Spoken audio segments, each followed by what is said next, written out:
Hello everyone, welcome back to our channel ప్రేమతో అమ్మ blogs. ఎలా ఉన్నారు అందరూ?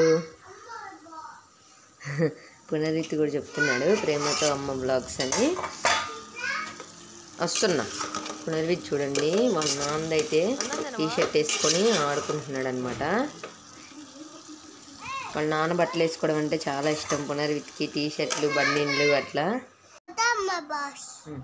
పడింది అమ్మ ఇట్రా అమ్మ, నేనే చెప్తా అంటున్నాడు.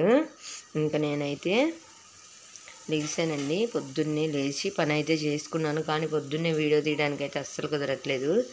అప్పటికే పునర్విత్ అండి అలాగే వాళ్ళ నాన్న అయితే వెళ్ళారు. వాళ్ళ నాన్న డ్యూటీకి వెళ్తుంటే పునర్విత్ వాళ్ళ నాన్నమ్మ వాళ్ళ ఇంటికి వెళ్ళాడు. అంటే డ్యూటీ దిగి వస్తారనమాట, 24 hours డ్యూటీ అని చెప్పాను కదా. అందుకని పునర్విత్ వచ్చే లోపు అయితే నేను చపాతీ చేద్దామని అయితే చపాతీ చేస్తున్నాను. చికెన్ ఉందన్నమాట, అందుకని ఇదైతే చేసుకుంటున్నాను చపాతీ. స్కూల్కి అయితే వెళ్ళిపోతున్నాను. అంటే అంతవరకు వీడియో తీయడానికి అస్సలు కుదరట్లేదు నాకు. ఏంటి ఇంత చీకటి అందుకని డోలో ట్యాబ్లెట్ వేసుకొని అయితే కొంచెం ఫీవరిష్గా అని అడుగుతున్నాడు అనమాట పునర్విత్. నా దగ్గరికి వచ్చి మ్యాగీ పెడదామని, అన్నం కొంచెమే తిన్నాడు మధ్యాహ్నము. అందుకని చాలా రోజులైందిలే వాడికి మ్యాగీ పెట్టాను, అడిగితే తింటాను అన్నాడు. ఇదేందో కొత్తగా ఉందండి చాలా మ్యాగీ, నాకు అస్సలు నచ్చలేదు టేస్ట్. నార్మల్ మ్యాగీయే బాగుంటుంది అనమాట. అండ్ అలాగే ఇంట్లో పని అయితే చాలా ఉంది. అందుకని ఇద్దరం కలిసి, నేను మా హస్బెండ్, షింక్ అయితే చాలా రోజుల నుంచి వాడట్లేదు. నాకు అసలు అందులో చేయి కూడా పెట్టాలనిపించలేదు, ఎందుకంటే షింక్లో నుంచి బయటికి వెళ్ళట్లేదు అనమాట వాటర్. మళ్ళీ ఏమన్నా నీళ్లు పడితే ఇంట్లోకి వస్తాయేమోనని భయపడి నేనైతే అది అలాగే వదిలేశాను. ఇంకా పునరిత్ వాళ్ళ డాడీ మొత్తము క్లీన్ అయితే చేశారు. చాలా హ్యాపీగా అనిపించింది. అలా హెల్ప్ చేస్తూ ఉంటారనమాట కొన్ని పనులు. ఇంకా అలాగే కుండ కూడా కడిగి, ఇన్ని రోజులు చల్లగా ఉంటుంది కదా అని వాటర్ అయితే కుండలో పోయలేదు, చాలా కూలింగ్ అయిపోతాయి అనమాట, అందుకని పోయలేదు. ఇంకా ఇప్పుడైతే ఎండాకాలం వచ్చేసింది కదా, బాగా ఎండగా ఉంటుంది. అందుకని కుండ అయితే కడిగి వాటర్ అయితే పోసారు. నైటే పోస్తే పొద్దున్నకి చల్లగా ఉంటాయి అన్నమాట. అట్లా ఇంకా పునర్విత్ అయితే ఆడుకుంటా ఉన్నాడు. ఇంకా వాళ్ళ నాన్న అయితే మీల్ మేకర్ కర్రీ చేద్దామని చెప్పి వెళ్ళారు తీసుకొని రావడానికి, తీసుకొచ్చారనమాట. ఇంకా అందులోకి ఆనియన్స్ టొమాటోస్ అయితే కట్ చేశాను. కర్రీ అయితే చాలా టేస్టీగా వచ్చిందండి, కానీ నేను అస్సలు తినలేకపోయాను, ఎందుకంటే నాకు అసలు ఆ మీల్ మేకర్ నవలగానే ఎలాగో అనిపించింది.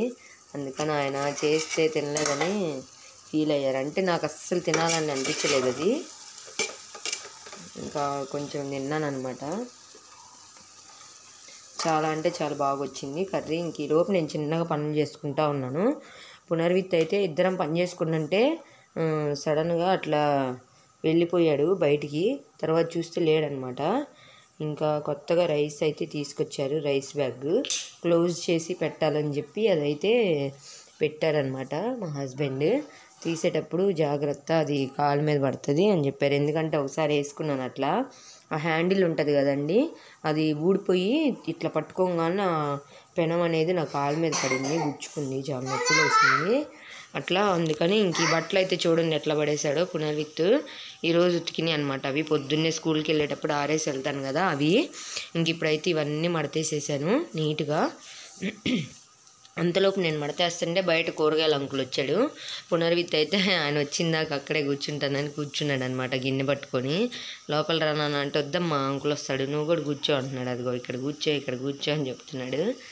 బంగారు తండ్రి, చాలా హెల్ప్ చేస్తాను నాకు. బూచోళ్ళు వస్తారు నాన్న, అట్లా బయటికి వెళ్ళొద్దని చెప్తున్నాను. ఇప్పుడు పిల్లల్ని ఎత్తుకెళ్ళే వాళ్ళు వస్తున్నారని అదని ఇదని చాలా ఆ గిన్నె గడుగు, ఇది అక్కడ పెట్టు అది ఇక్కడ పెట్టని అట్లా మాట్లాడుతూనే ఉంటాడండి. నేనైతే మార్చిన కారం వేసుకొని అందులో ప్యాకెట్స్ అయితే కుర్కురీలు వేసుకొని అయితే తింటున్నాను. Thanks for watching. వీడియో నచ్చినట్టయితే